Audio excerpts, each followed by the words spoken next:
નમસ્કાર મિત્રો, આપણે ચેનલમાં તમારું સ્વાગત છે। આજે આપણે એવા બે દસ્તાવેજ વિશે વાત કરવાના છીએ જેમના વગર વિદ્યાર્થીઓનું એડમિશન કોઈ પણ સરકારી સ્કોલરશિપ, સરકારી નોકરી કે કોઈ પણ સરકારી યોજનાનો લાભ લેવો અશક્ય છે। હું વાત કરી રહ્યો છું જાતિના દાખલાની અને આવકના દાખલાની। મિત્રો, ઘણી વખત લોકો આ દાખલા કાઢવા માટે એજન્ટોને ખોટા પૈસા આપતા હોય છે અથવા કચેરીઓના ખોટા ધક્કા ખાતા હોય છે કારણ કે તેમની પાસે સાચી માહિતી નથી હોતી। પણ આ વિડીયો જોયા પછી તમારું એક પણ રૂપિયો આપવાની જરૂર નહીં પડે। આજે હું તમને બંને દાખલા માટે ક્યાં ક્યાં કાગળો જોઈ, ફોર્મ ક્યાં જમા કરવું, ઓનલાઈન ઘર બેઠા મોબાઈલથી કેવી રીતે અરજી કરવી અને આ દાખલો કેટલા વર્ષ માન્ય રહેશે, આ બધી જ માહિતી એકદમ વિગતવાર આપીશ। વિડીયો થોડો લાંબો થશે પણ આ વિડીયોમાં તમને બધી માહિતી મળશે, એટલે વિડીયો ત્યાંથી જ લાઈક કરી દો અને સબસ્ક્રાઇબ કરી દો।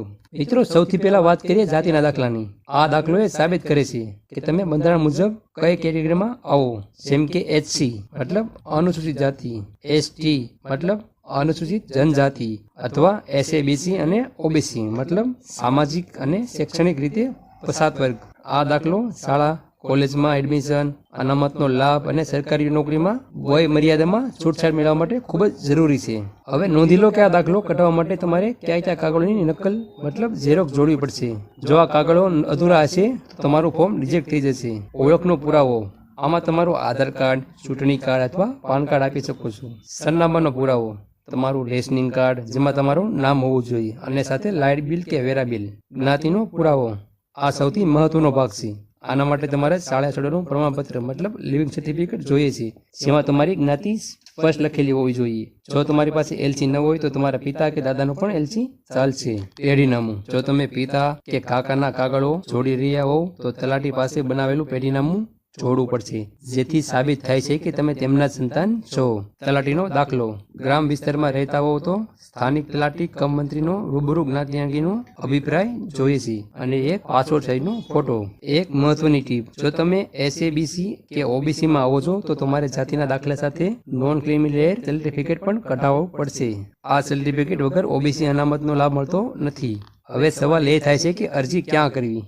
આના બે રસ્તા છે, એક ઓફલાઈન અને એક ઓનલાઈન। આપણે ઓફલાઈનની વાત સમજવી। તમે તમારા તાલુકા મામલતદાર કચેરી અથવા કચેરી અંદર આવેલા જનસેવા કેન્દ્ર પર જઈ શકો છો। ત્યાં ફોર્મ મેળવી ઉપર જણાવેલ કાગળો જોડી બારીમાં જમા કરાવવાનું રહેશે। હવે મિત્રો, ઓનલાઈન રીત સમજવી। જો તમારે કચેરીના ધક્કા ન ખાવા હોય તો ગુજરાત સરકારની official website digital Gujarat government in પર જાઓ, ત્યાં નવું રજીસ્ટ્રેશન કરો અને લોગિન ID બનાવો। લોગિન કર્યા પછી રેવન્યુ સર્વિસમાં જાઓ અને કાસ્ટ સર્ટિફિકેટમાં સિલેક્ટ કરો। ફોર્મમાં પૂછેલી બધી વિગતો ઓનલાઈન ભરો અને તમારા બધા ડોક્યુમેન્ટ મોબાઈલમાં સ્કેન કરીને અપલોડ કરી દો। મિત્રો, ઓનલાઈન રૂપિયા માત્ર 20 રૂપિયા છે, તમે ઓનલાઈન રૂપિયા પેમેન્ટ આપી શકો છો। તો મિત્રો, આ દાખલો મેળવવા માટે 7 થી 15 દિવસનો સમય લાગે છે।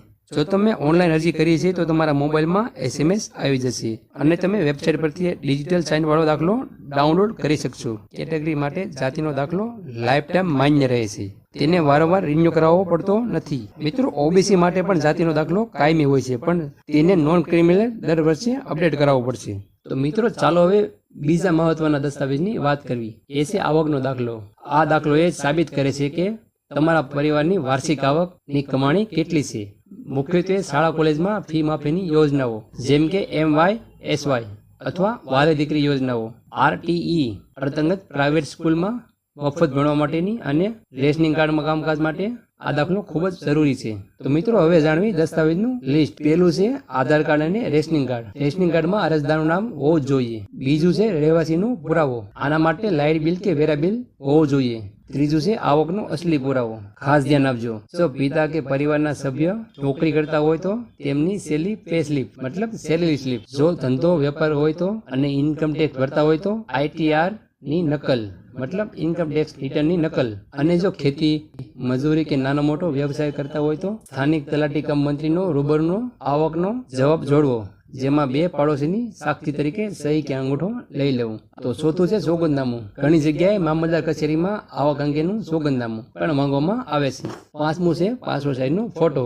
મિત્રો, આ દાખલો ક્યાંથી કઢાવવો અને સત્તા કોની પાસે છે? ગુજરાત સરકારના નિયમ મુજબ આવકના દાખલો આપવાની સત્તા ગ્રામ્ય વિસ્તારના તલાટી કમ મંત્રી અથવા તાલુકા વિકાસ અધિકારી પાસે હોય છે। શહેરી કે તાલુકા મથકે મામલતદાર આ દાખલો કાઢી આપે છે। તમે રૂબરૂ તમારા તાલુકા જનસેવા કેન્દ્ર અથવા ઈ ધરા કેન્દ્ર પર જઈને ફોર્મ ભરી શકો છો। જો ઓનલાઈન કરવું હોય તો પ્રોસેસ સેમ જ છે। ડિજિટલ ગુજરાત પોર્ટલ પર લોગિન કરો, રેવન્યુ સર્વિસમાં જઈને ઇન્કમ સર્ટિફિકેટ ઓપ્શન પસંદ કરો, ફોર્મ ભરીને કાગળો અપલોડ કરો અને 20 રૂપિયા ફ્રી ઓનલાઈન ભરી દો. ખૂબ જ સરળ પ્રોસેસ છે. આવકનો દાખલો ખૂબ જ ઝડપીથી બની જાય છે. સામાન્ય રીતે 1 કે 7 દિવસમાં આવી જાય છે. સૌથી મોટો પ્રશ્ન એ છે કે આ દાખલો કેટલા સમય માટે માન્ય ગણાય છે. મિત્રો ખાસ નોંધજો, ગુજરાત સરકાર મહેસૂલ વિભાગના લેટેસ્ટ નિયમ મુજબ આવકનો દાખલો જે તારીખે ઇસ્યુ થયો હોય ત્યાંથી 3 નાણાકીય વર્ષ માટે માન્ય ગણાય છે. એટલે કે જો તમે આ વર્ષે દાખલો કઢાવશો તો આગામી 3 વર્ષ સુધી આ દાખલો બધીએ ચાલશે. તમારે દર 3 વર્ષે આ દાખલો રિન્યુ કરવાનો હોય છે. તો મિત્રો હવે સૌથી મહત્વનો ભાગ, ઘણા લોકો ફોર્મ તો ભરે છે પણ નાની ભૂલો કરે છે. તેના કારણે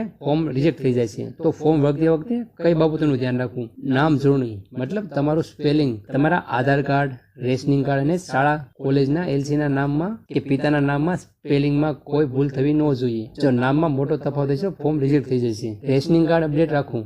આવકના દાખલા માટે રેશનિંગ કાર્ડ તમારું નામ હોવું ફરજિયાત છે. આ નામ કમી થયેલું હોય છે તો દાખલો નહીં મળે. ખોટી આવક ન બતાવી. આવકના દાખલામાં ક્યારેય ખોટી વિગત ન આપી, કારણ કે તલાટી મામલતદાર કચેરી દ્વારા તેની ચકાસણી થઈ શકે છે. જો મિત્રો તમે ઓનલાઈન ફોર્મ ભરો છો તો મોબાઈલમાં ફોટો પાડતી વખતે ડોક્યુમેન્ટ ચોખ્ખા વંચાય તેવા સ્કેન કરજો. સાખા ફોટા હશે તો ઓફિસર ઓનલાઈન ફોર્મ રિજેક્ટ કરી દેશે. તો મિત્રો આ હતી જાતિના દાખલા અને આવકના દાખલાની સંપૂર્ણ વિગતવાર માહિતી. જો તમને હજુ પણ કોઈ પ્રશ્ન હોય, ફોર્મ ભરવામાં કોઈ તકલીફ પડતી હોય તો નીચે કોમેન્ટ બોક્સમાં જરૂર જણાવજો. હું દરેક કમેન્ટનો જવાબ આપવાનો પૂરો પ્રયત્ન કરીશ. મિત્રો આ માહિતી તમને ઉપયોગી લાગી હોય તો તમે તમારા વોટ્સઅપ ગ્રુપમાં આ વિડીયો જરૂર શેર કરજો, જેથી કોઈ ગરીબ અને જરૂરિયાતમંદ વ્યક્તિના પૈસા બચે અને સાચી માહિતી મળે.